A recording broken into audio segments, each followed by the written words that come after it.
방송에서 제공하는 부동산 정보는 투자 판단에 대한 조언입니다. 방송에서 제공하는 부동산 물건의 가치, 가격 상승 및 가격 하락에 대해서는 방송사에서 보장하지 않습니다.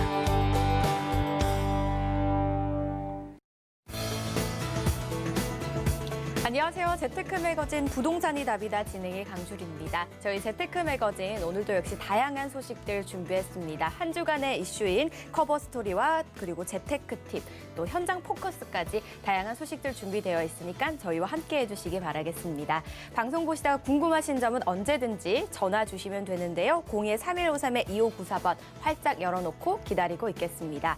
그리고 또 하나 유튜브로도 실시간 시청 가능하신 거 아시죠? 검색창에 서울경제TV를 검색하신 후에 실시간 스트리밍을 클릭해 주신 다음에 시청하시다가 궁금하신 점은 채팅란에 글 남겨주시면 저희가 답글 달아드리고 있으니까 많은 참여 부탁드리도록 하겠습니다.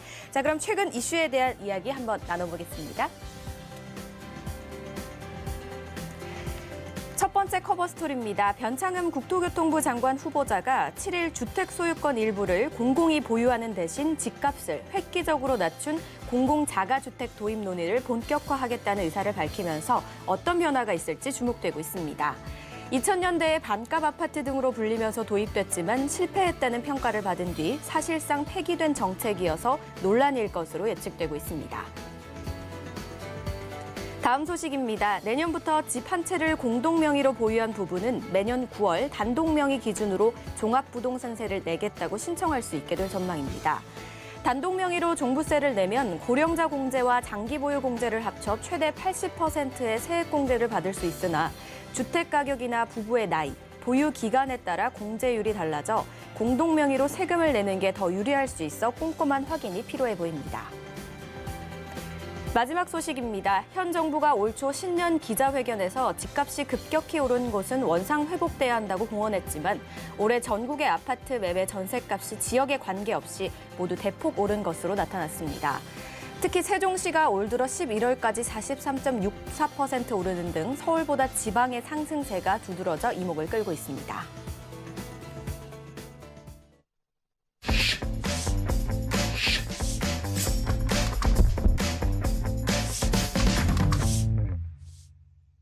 네, 오늘 저희와 함께할 반가운 분 바로 만나보겠습니다. 조민기 이사 자리하셨습니다. 안녕하세요, 이사님. 네, 안녕하세요. 네, 반갑습니다.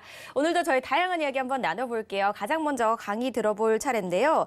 자, 저희가 올해 굉장히 많은 규제책, 대책들이 쏟아져 나왔는데 그렇게 순기능을 제대로 하지는 못했다는 좀 평가가 많이 있는 것 같거든요. 이제 뭐 올해도 한 달도 채 남지 않았습니다. 내년 부동산 시장 조금 어떻게 전망해 볼 수 있을까요? 네. 자, 벌써 이 다사다난한 2020년도 이제 한 달, 한 30일 이내로 이제 지금 남아있는 상황인데, 자, 그만큼 또 이 부동산에 대해서도 워낙 다사다난했던 이 시기였는데, 자, 과연 이제 금년도만큼 내년에도 어떤 부동산에 좀 가격 변동이나 이런 부분이 있을까? 자, 그 부분에 대해서 제가 조금 이슈를 좀 설명을 좀 해드릴까 합니다. 자, 현재 이 부동산이라고 하는 부분은 이 세 가지가 가장 큰 요인인데, 자, 하나는 공급, 두 번째는 시장에 대한 수요, 세 번째는 심리. 자, 이게 내 집 마련 심리도 있고요. 또 돈을 벌기 위한 또 투자 심리라는 게 이게 같이 복합적인 부분인데, 자, 공급적인 측면으로 놓고 보면, 자, 현재 정부가 24번째 부동산 정책에 대한 부분을 많이 지금 정책을 내놨는데, 그 안에서도 지금 서울 수도권 주택 공급 부족은 해결을 못했습니다. 뭐 여러 가지 임대 공급 쪽에 공급을 최우선으로 하겠다라고 해서 뭐 지금도 11만 호 이상을 공공임대주택, 그것도 아파트가 아닌 뭐 빌라, 다세대, 그리고 뭐 호텔을 개조해서 리모델링해서 가는 여러 가지 이런 임대 공급의 우선 정책이 좀 들어가 있다 보니까 역시나 공급에 대한 부족, 이거 어쩔 수 없는 상황이었고요.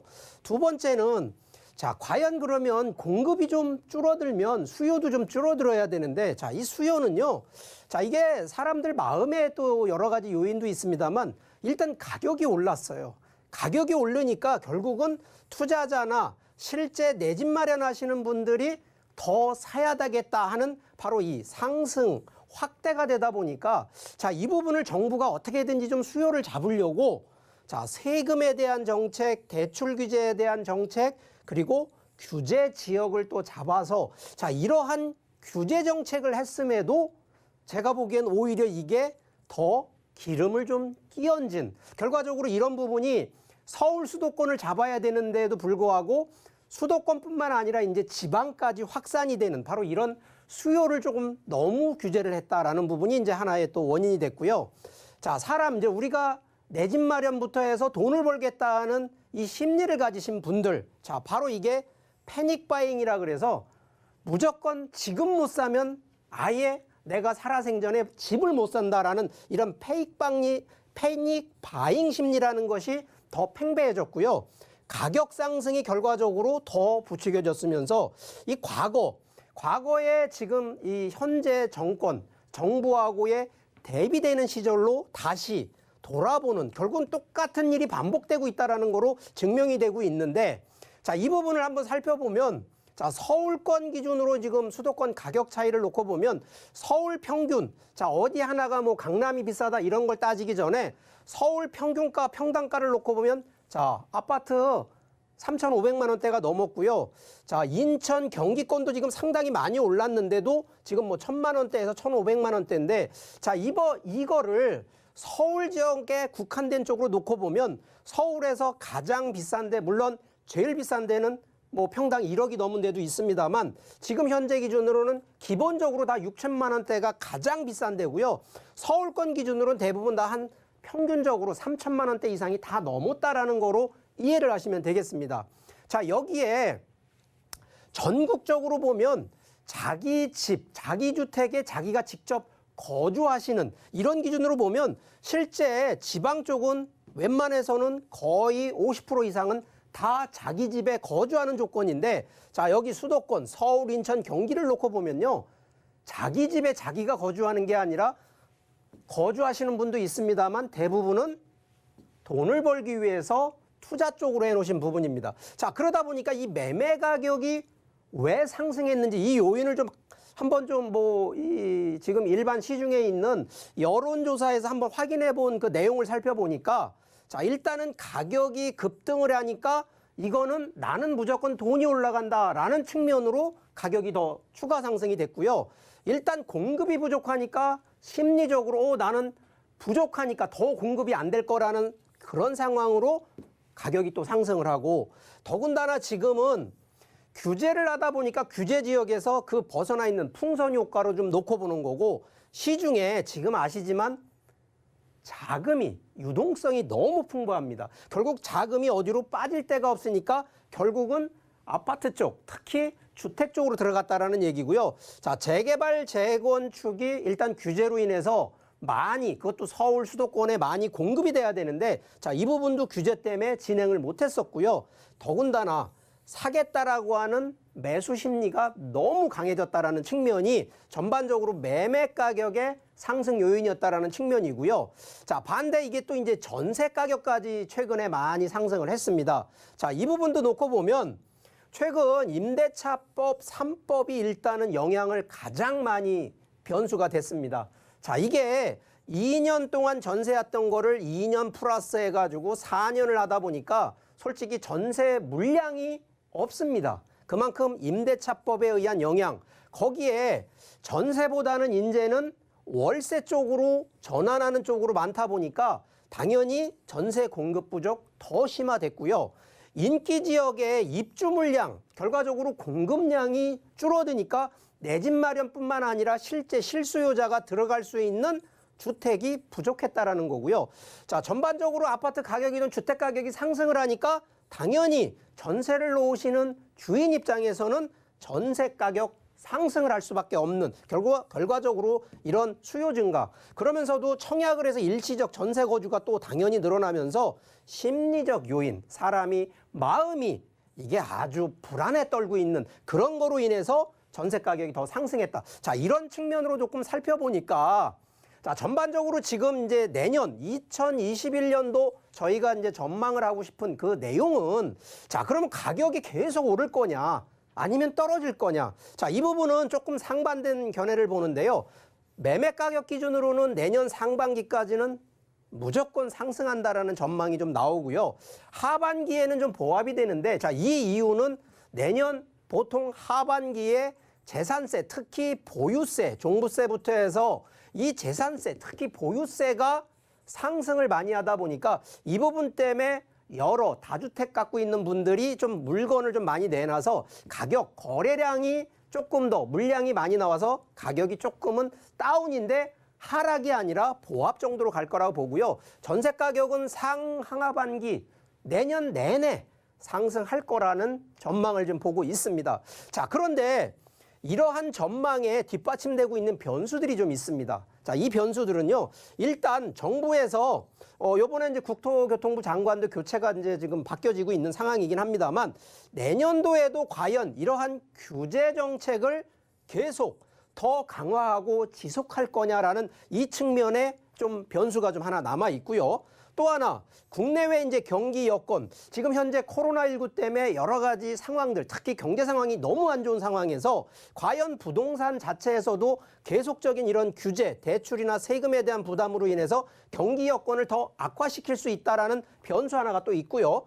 거기에 정부가 지금 주택 공급 정책을 더 늘리는 거는 분명합니다. 과연 이게 이제 실효성 있는 정책이 얼만큼 정책에 반영되느냐에 따라서 바로 이러한 이 주택 가격에 영향을 줄 수 있다라는 거고요. 자, 우리가 지금 고민해야 될 이제 내용이 좀 있습니다. 자, 이 세 가지인데요. 일단 다주택자, 자, 내 집 하나 갖고 계속 보유하고 거주하시는 분들은 문제가 없는데, 자, 다주택자들의 매물이 과연 내년도에 계속 보유를 하실지 물건이 나올지는 요거 변수 한번 놓고 보셔야 되고요. 실제 또 실거주 주택을 우선으로 한다 그러면 그만큼 정부에서 실거주 하시는 분들한테는 많은 혜택을 줘야 된다는 거, 이런 정책적인 우선적인 거를 고려를 하셔야 되는데, 자, 그 부분에 하나가 과연 이제 경제 여건이 어떻게 바뀔 건지, 그래서 이 경제 여건 흐름에 따라서 정부가 됐던 아니면 일반 우리 시청자분들, 특히 이 주택을 앞으로 내 집 마련하시는 소비자 입장에서도 충분히 대처를 하시라는 얘기를 좀 감안해서 말씀드리니까 이런 점 꼼꼼히 한번 보시고요. 시장 흐름 잘 체크하시면서 투자든 내 집 마련 꼼꼼히 하시기를 바라겠습니다.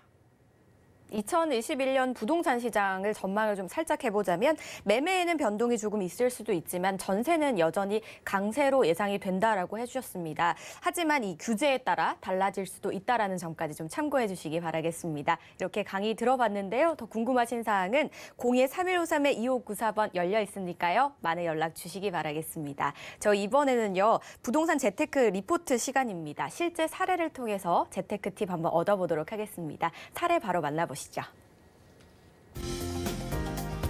네, 오늘의 투자 사례입니다. 서울 동대문구에 거주하고 계시는 45세 회사원입니다. 2014년 동대문구 이문 3-1구역에 재개발 투자를 하셨고요. 대지 지분 56.1제곱미터의 다세대 주택이었습니다. 실투자 금액은 약 1억 원으로 중장기적으로 투자와 내 집 마련 목적이 있으셨는데요. 전문가와 함께 과연 어떤 결과가 있었는지 알아보도록 하겠습니다. 네, 이번에는 재개발 투자 사례인 것 같아요. 이문 3-1구역입니다. 자, 어떤 결과가 있었는지 궁금한데요. 바로 만나볼까요?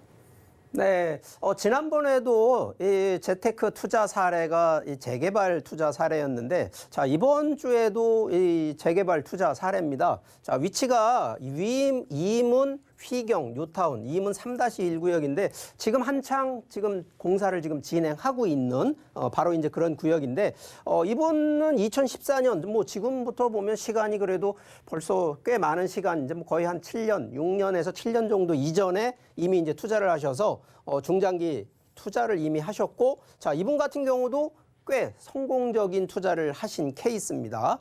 자, 실제 한번 사례를 좀 놓고 보니까, 자, 여기가 이 동대문구입니다. 동대문구 외국어대학교 바로 이 둘러싸여 있는데, 자, 여기가 이문 1구역, 2구역, 3구역이 여기고요. 4구역, 그리고 이쪽이 이제 휘경 뉴타운 구역인데, 자, 바로 이 외대역 앞쪽에 이제 위치를 하고 있는데, 자, 현재 뭐 1구역하고 이 2구역은 이제 어느 정도 진행이 좀 됐고, 지금 3구역이 지금 이제 철거가 작업이 끝나 있는 상태입니다. 그러다 보니까 실제 지금 이분이 재개발 그때 이제 다세대로 들어가신 분이기 때문에 매수가 2억 2,500만 원이었는데 뭐 전세가 들어가 있다 보니까 실제 들어간 게 이제 1억 정도 가지고 투자를 하셨는데 자, 여기 3-1 구역이 총 전체 세대 수가 4,300세대. 이 대규모 단지거든요. 뭐 규모도 아주 크고요. 또 하나가 조합원 분양가 기준으로 25평짜리가 지금 옛날에 이제 우리 조합원 분양가 받으신 금액이 한 4억대인데 자, 현재 시세가요. 25평형대가 거의 8억대까지 있는 상황입니다. 이 그만큼 뭐 투자면 투자 그리고 내 집 마련이면 내 집 마련 뭐 케이스는 상당히 지금 성공적인 케이스였는데 자, 이분이 지금 이제 관리처분일 2014년에 투자를 하셨지만 관리처분일 뭐 여러 가지 조합 설립부터 해서 시행되고 있는 기준을 보면 2018년 5월 달에 돼 있어요. 결과적으로 이거 4년에서 기본 7년 정도 그러면 짧은 기간을 투자한 게 아니라 중장기적인 관점을 보고 투자를 하신 케이스라 성공적인 케이스였는데 자, 오늘도 그러면 과연 이런 재개발 투자함에 있어서 단순하게 돈을 보고 가는 컨셉이 아니라 기간 싸움에서 이기신 분인데 그냥 기간 싸움이 아니라 정확하게 어떤 요인을 보고 투자를 하고 어떤 요인을 보고 기다리셨냐라는 측면으로 좀 설명을 조금 더 진행해 봐 드릴까 합니다. 자, 첫 번째는 이제 추가 분담금 얘기입니다. 자, 조합원 분양가 지금 4억 원 정도 된다 그랬고요.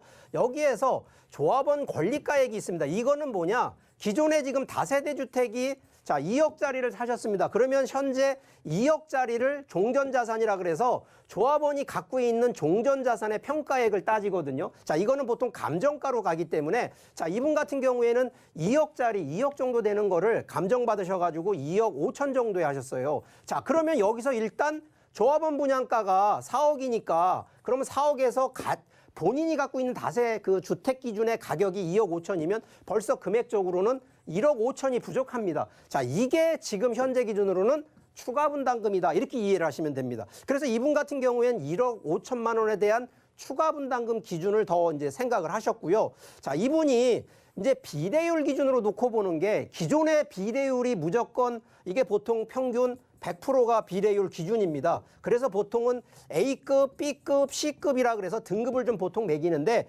가장 높은 비례율 같은 경우는 110% 정도가 되는데 자, 110%는 쉽지가 않습니다. 뭐 여러 가지가 이유가 있습니다만 이 감정 전체 사업 그 금액의 총 사업 수입과 총 사업 비용을 뺀 이 금액으로 가지고 이 비례율을 따지기 때문에 전반적으로 감정 평가라는 건 지금처럼 권리가액을 많이 평가를 해주면 당연히 사업비가 커지기 때문에 비례율이 떨어질 수밖에 없고요. 결과적으로 사업이익이 커야 조합원들한테 유리한 부분인데 이 부분이 좀 떨어집니다. 거기에 건립 세대수 그리고 일반 분양률 이런 부분들이 결과적으로 전체적인 사업 수익에 영향을 미치는 부분이기 때문에 자, 그런 부분에서 놓고 봤을 때 과연 재개발 자, 여러분 같으면은 살기 좋은 곳을 선택하시겠습니까?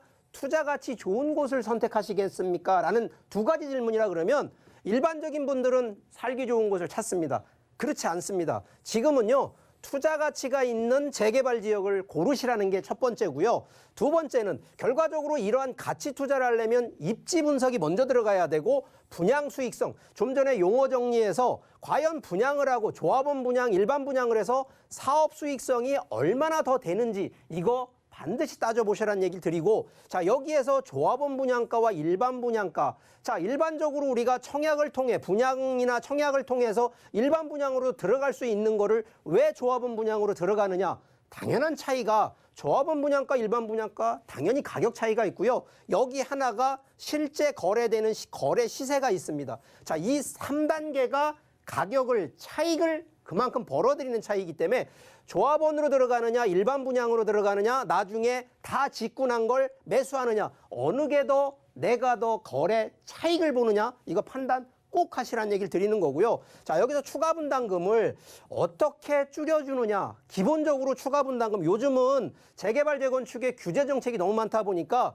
자, 여기 재개발한다고 해서 무조건 여기에 돈이 그냥 들어가는 게 아니고요. 요즘 같아서는 규제가 들어가는 게 뭐냐면 이 기부라고 하는 부분이 많이 들어갑니다. 예를 들어서 여기에 공원을 만들거나 학교를 만드는 것도요. 재개발 구역에다 비용을 부담하는 게 지금 현실입니다. 그럼 이게 이런 비용이 많아지면 결과적으로 추가 분담금 누가 조합원들이 내야 된다는 거. 그래서 이런 부분들 반드시 또 확인하셔야 되고요. 또 추가 분담금 줄여주고 늘려주는 요인들, 이런 악재들 반드시 확인을 꼭 하시라는 얘기 드리면서, 자, 하나 간단한 사례. 여러분들이 과연 대지 지분과 전용 면적 어떤 게 큰 거를 선호하느냐, 이거 분명히 따져보시라고 전주에서 얘기 말씀드렸는데, 자, 대지 면적이 6평짜리 똑같은 6.1평이나 6.4평 기준에서 여러분 같으면 어떤 거로 하느냐. 이게 감정평가액이 다 다르거든요. 자, 그런데 감정평가액이 높은 쪽으로 가셔야 되는데, 자, 이거 기준은 보통은 전용 면적하고 대지 면적이 큰 쪽으로 가는 게 상식입니다. 자, 그런데 케이스가 조금 바꿔지는 케이스가 이런 케이스들.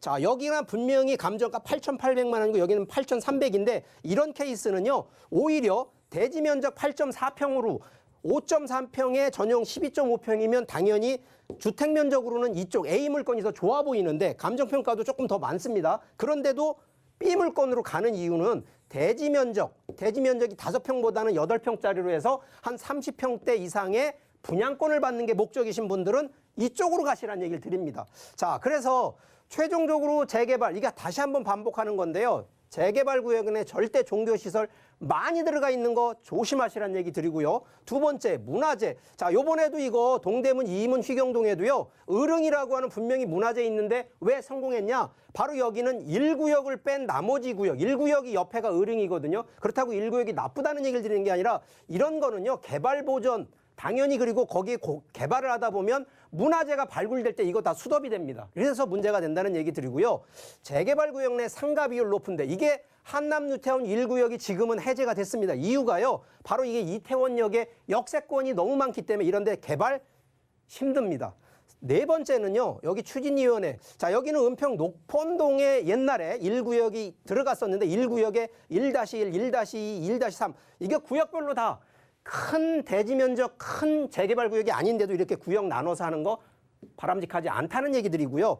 여기 안에서도 재개발 구역 내에서도 비상대책, 비대위라고 만들어지는데 이거 무시하시면 안 됩니다. 무조건 나쁘다고 생각하지 마시고요. 비대위에 반드시 방문하셔서 왜 반대하고 어떤 게 단점이 있는지를 체크하시다 보면 충분히 그런 숨은 악재들을 스스로 찾아내는 능력까지도 발굴이 되니까 재개발 투자 어렵다 생각하지 마시고, 또 하나 무조건 돈 되니까 묻지마 투자 더더군다나 하지 마세요. 두 가지 방식이 이런 요인들 몇 가지만 체크만 하시면 충분히 성공적인 재개발 투자 가능하다는 점 설명드리겠습니다. 네, 재개발 투자는 여유로운 시간뿐만 아니라 이 사업 과정도 좀 잘 이해하고 판단하시고 투자를 하셔야 될 것 같습니다. 잘 참고해 보시기 바라고요. 이외에 궁금하신 사항은 저희가 전화, 문자로 상담 접수 받고 있는데요. 안내해 드리겠습니다. 네, 코로나 거리두기 단계 격상으로 인해서 오프라인 자리는 개최되지 못할 것 같아서 전화, 문자 상담으로 진행을 하도록 하겠습니다. 궁금하신 점은요, 전화 또는 문자 013-3366-0110번으로 저희가 접수를 받고 있는데, 문자 상담 보내실 때는요, 재테크라는 문구를 꼭 써서 보내주시기 바라겠습니다. 네, 이번에는 저희 현장 포커스 한번 뛰어가 보도록 하겠습니다. 첫 번째 지역 바로 만나보시죠. 서울시 영등포구 신길동에 위치한 아파트입니다. 신안산선 도림사거리역 인근에 위치해 있고요. 시세는 5억 5천에서 7억 3,700만 원으로 형성되어 있습니다. 네, 여러분들 서울 2030 플랜 다들 알고 계시죠? 그중에 핵심 지역인 영등포구로 한번 가보도록 하겠습니다. 신길동인데요. 이곳은 여의도랑도 가깝고 영등포 시장이랑도 당연히 가까울 것 같아요. 업무타운이랑 접근성도 좋다고 하는데 자세한 이야기 한번 들어보도록 하겠습니다. 네, 자, 오늘 첫 번째로 좀 집중해야 될 현장, 바로 아파트, 그것도 신길동, 영등포 신길동에 위치하고 있는데, 자, 이게 지금 만들어진 아파트가 아니고요. 이거는 이제 조합원 모집 청약 아파트입니다. 이게 보통 여러 개 구조나 이런 부분이 있는데 실제는 이 부분이 많은 부분을 요구하는 게 아니고요. 지금 현재 옛날 평형대로 25평형대와 34평형대 위주로 지금 조합원 모집 청약을 하고 있는 아파트인데, 자, 위치가 신안산선 도림 사거리역, 지금 아직 만들어지지 않고요. 지금 한창 공사를 하고 있는 신안산선 역세권에 위치를 하고 있는데, 좀 지도를 좀 보면서 좀 부연 설명을 해드리겠습니다. 자, 여기가 영등포역입니다. 자, 밑에 여기가 신풍역이라고 지금 신길 뉴타운이 있는 곳인데 바로 영등포역과 신풍역 사이에 바로 여기 신안산선 도림사거리역 지금 앞으로 개통 예정인데 바로 그 역 주변 바로 인접해 있는 바로 위치가 되는데 바로 이 신안산선이 지금 현재 공사를 하고 있는데 2024년에 개통을 합니다. 물론 영등포 하면요 바로 인접해서 여의도가 좀 있기 때문에 이 그만큼 중장기적으로는 이 입지가 점점점 올라가는 곳에 위치를 하고 있다라는 점을 이 첫 번째로 좀 설명을 드리고 있는 입지인데 자, 서울권 안에서도 3대 도심. 자, 강남, 여기 중앙, 그리고 여의도 영등포입니다. 자, 이게 뭐 서울권에서 중장기적으로 2040년까지도 개발 계획이 돼 있는데 이미 강남도 이미 큰 개발이 되고 도심권 안에 용산도 큰 개발을 하고 지금 여의도는 뭐 물과하고 영등포에도 지금 큰 대형 개발들이 지금 예정이 되어 있는데 이 보시는 것처럼 이제 여의도는 이 금융 쪽에 이 국제금융기구를 이제 설치하는 부분이라 이런 부분으로 지금 연결이 되고 있는 쪽인데 자, 여기에 지금 영등포역 바로 앞에 영등포역 도심 재개발이 지금 추진이 되고 있고요. 지금 여기가 신길 뉴타운입니다. 이미 여기는요 80%가 이미 다 완료가 돼서 가격적인 차이 상당히 지금 그 메리트가 있는 곳인데 아마 신길 뉴타운에 이미 입주하신 분들은 대부분 물어보시면 너무 만족들 하시는 바로 그런 곳인데 바로 요 위쪽으로 지금 하나가 새롭게 만들어지고 있는 곳입니다. 자, 여기에 지금도 영등포 하면은 뭐 KTX가 들어가고 1호선 들어가 있는데 여기에 이제 GTX가 들어가고 신안산선 바로 이 신안산선이 여의도까지 들어가는 부분인데 여기에 이제 도림사거리역이 바로 경유를 하고 있다라는 이 그런 미래 교통호재가 있다는 측면도 설명을 드리고요. 자, 여기 지금 해당되는 부분이 자, 영등포가 그냥 올라가는 것이 아니라 지금도 보면 통계치 보면요. 이 아파트 매매 가격 변동률로 보면 1등을 영등포가 지금 하고 있습니다. 뭐 강남 용산 가격 올라간 걸 대비해서 이 17.2%로 가장 상승률이 높았는데 자, 그 케이스가 하나가 실제 지금 33평 여기가 신길 뉴타운의 이 센트럴 자이 지금 현재 거래되는 매매 14억짜리입니다. 자, 이게 조합원 분양가 기준으로 이제 조금 이따 가격 얘기를 좀 드리겠습니다만 상당히 지금 가격적으로 30평대 중반, 초반 중반이 14억대 정도 되기 때문에 이 가격 상승대라 그러면 조합원 분양가 기존대로라면 5억에서 6억대 정도로 받았기 때문에 기본적으로 14억이면 이게 차익이 상당하다라는 거죠. 이런 가격 정도 올라가는 부분 많지 않다는 점도 한번 중요 요인으로 생각해 보시기를 바라겠습니다. 기존에 좀 노후가 됐던 이 신길동의 가치가 굉장히 많이 상승을 하고 앞으로도 또 상승을 하고 있는 것 같아요. 다양한 호재들까지 있기 때문에 좀 주목해 볼 만한 것 같은데요. 이것의 시세는 좀 어떻게 형성돼 있을까요? 네. 자, 일단 현재 아파트 거래 시세로 보시면 안 되고요. 자, 이거는 지금 청약이 들어가고 있는 조합원 분양가다라고 생각을 하셔야 됩니다. 자, 현재 25평대 기준으로 5억 5천만 원으로 청약금이 되고요.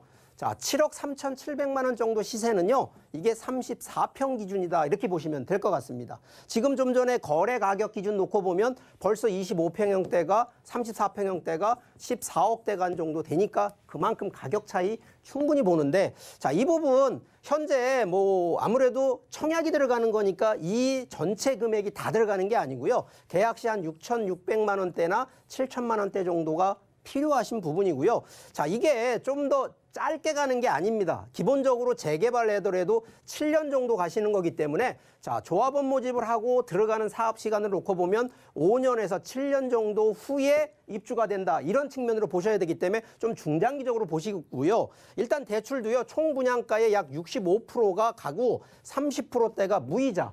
자, 일반 청약은 보통 한 40% 이내가 대출 규제로 딱 적용이 되어 있는데 자, 여기는 65%대 정도 돼서 30%는 무이자, 30%는 후불제로 들어가는 이런 케이스들이라 실제 들어가는 자금으로 보면 조합원 분양가니까 25평대가 한 1억 9천대 그리고 34평대도 한 2억 중반대 정도 들어가시면 되고요. 주변 시세 한번 놓고 보면 실제 25평대가 8억 5천만 원에 지금 거래가 되고 있고요. 34평 기준으로 보면 13억 5천만 원이 실제 거래된 케이스로 나와 있기 때문에 자, 이런 케이스로 보면 단순한 시세차익만 놓고 보면 상당한 수익인데 여러분들이 아셔야 되는 건 이거 단기로 가는 내 집 마련이 아닙니다. 자, 이 부분은 중장기적으로 가는 부분이고요. 청약을 하시더라도 제가 볼 때는 어르신 입장에서 들어가시는 것보다는 자녀들한테 최소한도 5년에서 7년 뒤에 내 집 마련을 이런 전략으로 한번 꼼꼼히 검토해 보시라는 바로 첫 번째 현장 포커스였습니다. 네, 여의도와 영등포의 입지를 누려볼 수 있는 신길동 만나보셨습니다. 자, 저희는 계속해서 다음 지역도 바로 만나볼게요. 서울시 용산구 후암동에 위치한 1.5룸 다세대 주택입니다. 1호선과 4호선, 서울역 도보로 약 6분, 더블 역세권이고요. 시세는 2억 5천에서 2억 5,500만 원으로 형성되어 있습니다.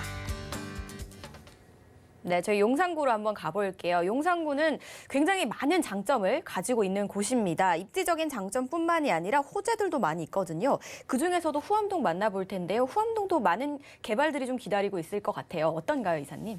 네, 두 번째로 좀 집중해야 될 현장, 바로 용산 후암동입니다. 자, 바로 이 후암동 현장 같은 경우에는 일단 좀 목적이요. 재개발에 좀 의미를 좀 두고 보셨으면 좋겠습니다. 일단 1.5룸의 다세대 주택이라 실제 거주하시기에는 1.5룸 크지가 않기 때문에 거주 생각을 일단 하시면 안 될 것 같고요.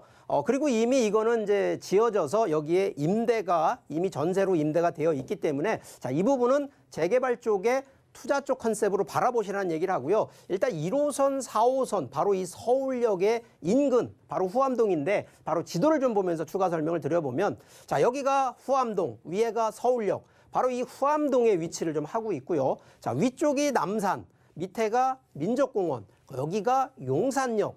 자, 이 부분이 한남뉴타운도 인접해 있는 바로 이 용산이 이제 위치를 하고 있는데 자, 이 부분이 뭐 용산 자체 개발 하나만 놓고 보면 당연히 용산과 한남뉴타운을 보통은 일반적으로 들어가는데 여기 가격이 만만치 않은 입지라는 점. 그래서 약간 위쪽이긴 하지만 후암동 쪽을 좀 바라보셔도 충분히 이 투자에 대한 부분 입지가 뛰어난 곳인데 자, 이 부분이 결론적으로 강남, 여기 서울역, 그리고 영등포, 여의도 이 세 개 트라이앵글을 꾸미고 있는 바로 이 핵심 지역이라는 것이 바로 후암동이라는 것이다 라는 거를 다시 한번 좀 강조드리고요. 자, 일단 용산은 워낙 큰 뭐 강남도 대형 개발 호재가 많습니다만 용산 같은 경우에는 일단 용산역 주변으로 해서 국제업무지구 비록 옛날에 통합적으로 개발했던 게 무산이 되긴 했습니다만 지금은 이제 개별로 개발이 들어가고 있고요. 자, 이 안에 각종 또 재개발 구역이 지정이 돼서 개발이 됩니다. 그 이유는 바로 이 서울역을 중심으로 한강대로를 따라서 계속 후암동뿐만 아니라 서계동, 뭐 만리동, 뭐 청파동 이런 쪽이 다 재개발로 들어가고 용산공원이 개발이 또 되는데 일단 용산역 앞쪽에 현재 뭐 나머지 앞쪽으로는 이미 개발이 끝났습니다만 바로 용산 정비창 1구역 지금 진행이 되고 있다는 점도 설명을 드리고요. 자, 여기 전 세계적으로 주요 도시에 가면 항상 센트럴파크라는 게 아주 랜드마크가 꼭 있거든요. 자, 서울권에서 과연 이러한 민족공원이라는 타이틀들만큼 랜드마크 용산밖에 없다는 거고요. 아직 이거 개발 삽 하나 지금 못 들었습니다. 그 이유는 여러 가지 지금 미군 부대가 철수하면서 이 부분 아직 정부의 부처 간에 지금 회의를 하고 있습니다. 자, 이 부분도 조만간에 용산이 개발되면 상당히 이 부가가치 그리고 랜드마크적인 핵심 센트럴파크가 되기 때문에 자, 이런 부분이 과연 부동산 여러 가지 가격 요인의 변동이 안 될까요? 충분히 된다는 점 감안하시고요. 자, 여기에 이제 서울역. 자, 서울역이 그냥 서울역이 아닙니다. 이 과거 조선시대에 뭐 우리가 만들어졌던 서울역 이렇게 생각하시면 안 되고요.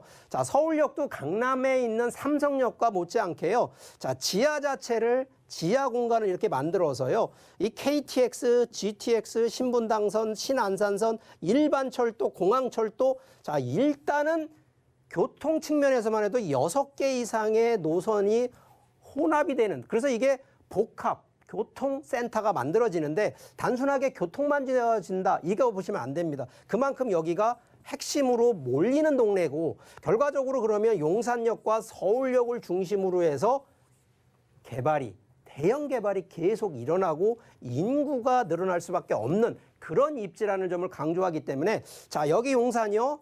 기본적으로 여기도 중장기적인 이런 개발 계획들을 가지고 정부에서 추진하는 거니까 이런 점도 꼼꼼히 하나하나 진행되는 상황 체크하시면서 검토하시기를 바라겠습니다. 네, 용산구 후암동. 자, 사방으로 좀 장점을 끼고 있는 것 같습니다. 호재, 역세권, 그리고 직주 근접, 또 여기에 숲세권까지 한번 기다려볼 법한 것 같아요. 그렇다면 재테크 전략은 한번 어떻게 세워보면 좋을까요?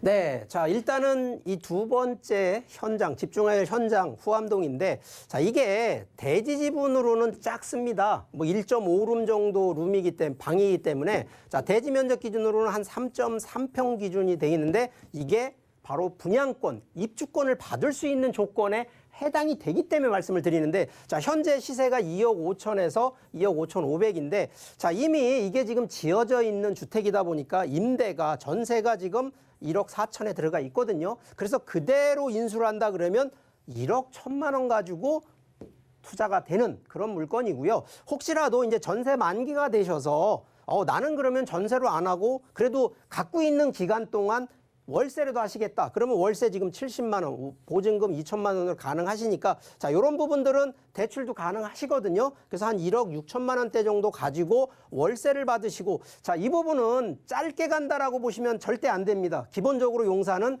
7년에서 10년을 바라보고 가시는 바로 이런 전략으로 검토하시기를 바라겠습니다. 저희 방송에서 제공하는 정보는 투자 판단에 대한 조언일 뿐 해당 부동산의 가치와 수익률을 보장하지 않는다는 점 기억해 주시기 바라겠습니다. 저희는 다음 지역도 바로 만나볼게요. 서울시 강남구 논현동에 위치한 투룸 다세대 주택입니다. 9호선 언주역과 7호선 학동역 더블 역세권이고요. 시세는 4억 5천에서 4억 6천만 원으로 형성되어 있습니다. 저희 오늘은 서울의 이 핫한 지역을 차례대로 만나보고 있는 것 같습니다. 이번에는 강남구로 한번 가볼게요. 그중에서도 논현동입니다. 바로 만나볼까요? 네, 자, 세 번째 좀 집중해야 될 현장은 바로 이 강남 논현동입니다. 자, 이 현장은요. 자, 지금 신축된 게 아니고요. 요게 2021년도 4월 달에 이제 준공이 돼서 입주가 되는 거니까 지금 분양하신다 이렇게 생각하시면 됩니다. 자, 여기는 투룸이고요. 다세대 주택입니다. 자, 위치가 9호선 언주역, 7호선 학동역 바로 인접해 있다라는 건데 자, 이것도 입지, 지도를 좀 보면서 추가 설명을 해드리면 자, 여기가 7호선 학동역, 9호선 언주역 이 역 사이에 지금 위치를 좀 하고 있는데 주변 자체를 가만히 놓고 보면 자, 여기가 지금 강남에서 가장 큰 개발 이 마이스 국제교류 업무지구 개발로 지금 진행되는 곳이고요. 바로 인접해서 강남구청이 있고 바로 9호선과 7호선을 혼용해서 그러면 이 부분이 자, 그냥 역세권이다 생각하시면 안 되는 이유가 바로 여기가 강남 상권. 자, 이게 2호선 라인으로 올라가는 상권이 있으면서 9호선과 7호선 그리고 바로 이 분당선, 3호선과 분당선이 껴고 있는 바로 이 강남 상권이 지금 확산이 되고 있는 과정들이거든요. 여기에 9호선 지금 언주역 같은 경우에는 뭐 병원이 있는데 여기가 지금 의료 상권으로 점점점 또 확대가 되고 있는 곳이기 때문에 자, 이곳에는요. 강남이 워낙 뭐 토지 가격이 비싼 이유는 그만큼 희소성 때문에 그렇습니다. 어떤 걸 개발을 해도 개발할 토지가 없다라는 거거든요. 그만큼 상권도 중요한데 바로 이런 곳에 주택 부지가 그만큼 적기 때문에 더 가격대가 올라갈 수밖에 없는 투자에 대한 메리트가 바로 이러한 희소성이라는 점도 꼼꼼히 살펴보시라는 얘기 드리는 거고요. 자, 기본적으로 강남구만 놓고 보더라도요. 지금 보면 정부 특히나 서울시에서 잡아놓은 이런 벨트가 그냥 벨트가 아니라 산업벨트로 만들어서 한류관광, 문화산업벨트, 상업의료, 관광산업벨트, 뭐 마이스 산업벨트, 의료 R&D 산업벨트 이게 각각 그 해당 동별로 다 지정을 해서 이렇게 계획을 지금 만들어서 하나하나 추진하고 있다는 것이 좀 특징이 되겠고요. 자, 여기에 국제교류 복합지구를 한번 살펴보게 되면 자, 여기가 그냥 단순하게 빌딩 하나 올린다? 아닙니다. 빌딩이 아니라 이게 국제라는 용어가 들어가는 거는요. 함부로 쓸 수가 없거든요. 자, 여기는 서울에서도 제일 그래도 핫한 강남임에도 불구하고 강남 안에서도 국제교류 복합지구라고 별도로 이 마이스 산업벨트를 만들어서 하고 있습니다. 그중에 제일 지금 먼저 삽을 뜬 게 바로 이 현대 자동차 본사 사옥을 지금 만드는 거예요. 지금 그게 제일 먼저 들어가는 것 뿐입니다. 이 부분이 이 해당되는 이 건물 하나 짓자고 그것만 얘기를 드리는 게 아니라 그 건물 플러스 앞쪽에 영동대교까지 들어가는 이 부분이 상당히 큰 호재로 좀 각광을 받고 있고요. 자, 여기가 우리가 지금 서울역도 지금 아까 얘기를 드렸습니다만 바로 여기가 삼성역이 있는데 삼성역이 바로 이렇게 만들어집니다. 여기도 지금 노선 기준으로 보면 6개 노선으로 철도 노선이 구성이 되는데 KTX, GTX, 지하철, 도심공항 터미널 이게 지금 다 들어가는 기준으로 가기 때문에 그만큼 서울 특히 강남권 안에서도 랜드마크 지역이 어디가 될 거냐? 당연히 강남이라고 하는 측면이 되는데 이런 부분에 바로 인접한 곳이기 때문에 그만큼 미래의 가치 어느 쪽에 보셔야 되는지를 제가 전문가가 얘기를 해서 드리는 게 아니라 충분히 우리 시청자분들도 한번 생각해 보시라는 점 강조하겠습니다. 사실 강남의 뭐 입지나 상권은 말하지 않아도 다 알고 계실 것 같아요. 그래도 굳이 살짝 설명을 좀 드리자면 여기에서 더 계속해서 확장이 될 거라는 점 그리고 희소성까지 갖췄다라는 점 잘 참고해 보시면 좋을 것 같습니다. 재테크 전략도 한번 세워봐야겠죠, 이사님? 네. 자, 이 현장은요, 지금 방 2개짜리, 투룸짜리입니다. 자, 서울 인근에 대부분 뭐 직장인을 들어가는 실제 실거주 하시는 분들 상당히 좀 유리한 부분인데, 자, 아무래도 강남이니까 좀 가격이 시세가 지금 4억 5천에서 4억 한 6천만 원대로 지금 형성이 되어 있는데 자 전세만 놓고 지금 예상하는 게 한 3억 4천5백만 원 정도 됩니다. 그래서 보통 내가 들어가지 않겠다, 입주를 하지 않겠다라고 하시면 전세 놓으시면 약 1억 한 500만 원 정도의 자금이 좀 필요하시고요. 그래도 뭐 갖고 계시다 보면 뭐 실제 또 월세 순으로 나는 그래도 월세라도 받겠다 하시는 분 한 달 기준으로 약 한 120만 원 정도가 가능하십니다. 자, 그런데 여기도 지금 대출을 한 40% 정도를 받으셔야 되기 때문에 실제 들어가는 돈 2억 4천만 원 정도 되는데 자, 이거는요. 지금 중장기가 아닙니다. 실제 이런 이 현장 같은 경우에는 좀 더 단기적인 그러면 5년 이내에 매도한다라는 전략으로 좀 접근을 하시라는 얘기를 하고요. 오히려 중장기적인 전략은요. 강남권에 오히려 자녀를 좀 승계를 해서 자녀한테 나중에 보시면 강남 학권이나 이런 학세권에 좀 들어오시고 싶어 하는 분들은 강남권에 진입을 하실 땐 오히려 중장기로 보시라는 얘기를 드리고요. 차익이라든가 이런 부분들을 놓고 보실 땐 단기로 접근하시라는 점 한번 전략을 제안해 드리니까 이런 점도 꼼꼼히 세세하게 체크하시면서 검토하시기를 바라겠습니다. 강남구 논현동 재테크 분석까지 모두 마쳐봤습니다. 더 궁금하신 점은 저희 전화 열려 있습니다. 02-3153-2594번으로 언제든지 전화 주시기 바라겠습니다. 다음 지역도 바로 만나보시죠. 경기도 광주시 곤지암에 위치한 타운하우스입니다. 경강선 곤지암역 인근에 있고요. 시세는 1억 8천에서 1억 9천만 원으로 형성되어 있습니다. 저희 서울 중심지들 쭉 만나보셨으니까 이번에는 맑은 공기 한번 쐬러 가보셔야겠죠. 바로 경기도 광주시입니다. 방금 만나본 이 논현동에서도 굉장히 좀 가깝다고 들었거든요. 이사님, 자세히 만나볼까요? 네, 자 오늘의 마지막으로 좀 집중해야 될 현장 바로 광주시. 자 여기 전라도 광주 아니고요. 경기도 광주의 곤지암 쪽에 이제 위치를 하고 있는 바로 이 타운하우스입니다. 자 여기도요. 약간 뭐 수도권이긴 합니다만 지하철 들어가고 있어요. 경강선 곤지암역의 인근에 위치를 하고 있는데 자, 이 부분도 좀 지도를 좀 보면서 설명을 좀 드려보겠습니다. 자, 여기 곤지암역입니다. 자, 이 지하철은 경강선 전철이라고 하는데요. 자, 여기는 판교역에서 여주까지 가는 바로 이 곤지암역인데 자, 여기 제2중부고속도로, 제2영동고속도로 그래서 곤지암 인터체인지가 두 군데가 있는데 자, 이 얘기는요. 그만큼 서울권 30분대 진입, 또 판교 분당권에서는 20분대 진입, 또 용인, 바로 밑에가 용인시청이 있는데 용인이나 신갈 쪽 지역에서 놓고 볼 때에는 약 한 10분대. 자, 그러면 서울이나 수도권 진입이 1시간도 아니고요. 다 30분 이내에 진입되는 그만큼 교통이 상당히 사통팔달로 구성되어 있는 곳인데 자, 이 부분에 곤지암 리조트가 또 바로 인접해 있고요. 밑에는 양지 파인 리조트, 지산 리조트가 있어서 이만큼 또 레저라든가 휴양을 할 수 있는 그런 또 즐길 거리까지 입지하고 있는 곳인데, 자, 오늘 이 현장 같은 경우에는 이 리조트도 있습니다만 리조트에서 좀 더 들어가 보면요. 자, 뺑 둘러서요. 정광산, 마락산, 태화산, 미역산과 같은, 자, 결과적으로 산이 있다는 얘기는요. 바로 이 청정 자연입지라는 얘기를 하고 싶은 거고요.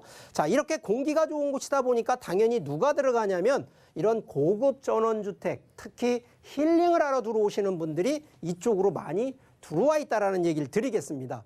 자, 여기 단순하게 이제 거주도 거주입니다만 그래도 이왕이면 부동산, 그것도 자산인데 가격대 당연히 올라야죠. 자, 현재 지난 2019년도 기준 지가 상승률, 자, 서울, 세종, 광주 순으로 올라갔고요.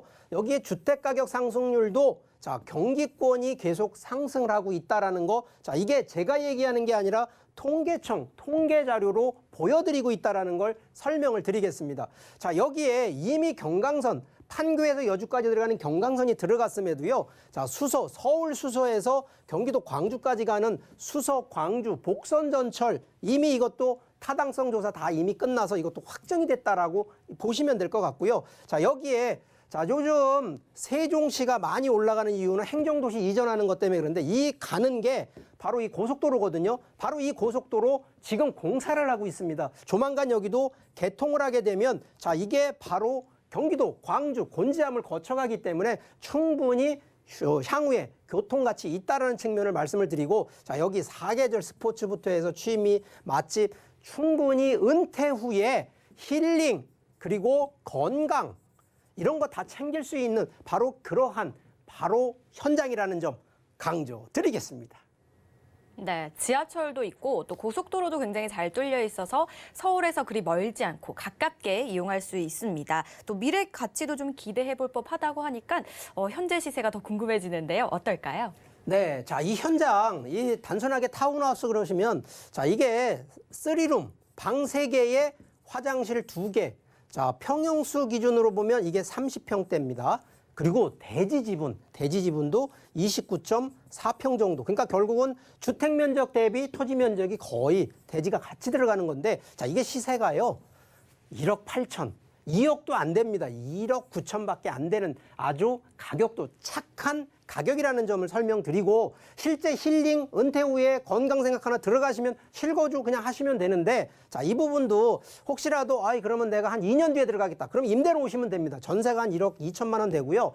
직접 들어가실 때도 혹시 내가 아직 2억대 정도는 돈이 없는데 라고 하시는 분, 자, 1억 2천만 원 이거 대출이 됩니다. 그리고 여기는 규제 지역이 아닙니다. 조정 대상 지역도 아니기 때문에 자, 여기 들어갈 때도 규제에 해당되는 세금이나 이런 부분이 중과세 되는 지역도 아니기 때문에 그런 점 또 걱정하지 마시고요. 자, 그러다 보니까 전세 같은 경우는 6천만 원, 실제 내가 들어가도 이런 대출 끼신다 그래도 6천만 원. 그러니까 1억도 안 되는 돈 가지고도 30평대 방 3개 정도 들어가는, 그래서 힐링, 건강을 생각하시는 분들이라 그러면 서울권에서 30분대 진입되는 바로 이런 곳에도 하나 정도. 그래서 목적은 투자도 투자지만 실제는 은퇴를 생각하시면서 세컨하우스 활용도 목적으로 접근하시라는 점 강조하겠습니다.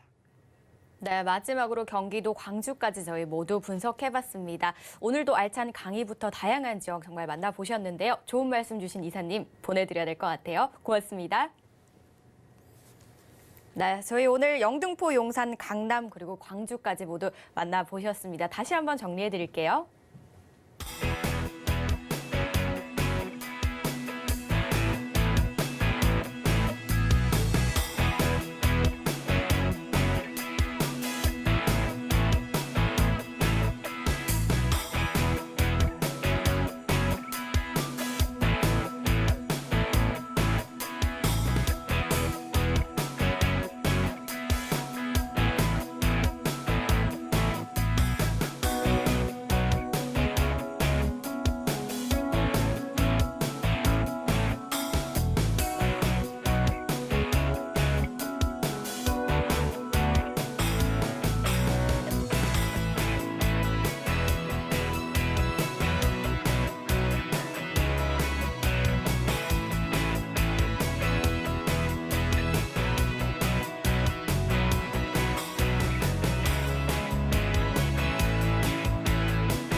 저희 방송에서 제공하는 정보는 투자 판단에 대한 조언일 뿐 해당 부동산의 가치와 수익률을 보장하지 않습니다. 저희 방송 끝난 이후에도 언제든지 다시 보기 가능하십니다. 서울경제TV 홈페이지와 네이버 TV에서 많은 시청 부탁드리도록 하겠습니다. 그리고 계속해서 전화 상담 열려 있으니까요. 많이 연락 주시기 바랄게요. 저희가 준비한 소식은 여기까지입니다. 시청해주신 여러분 고맙습니다.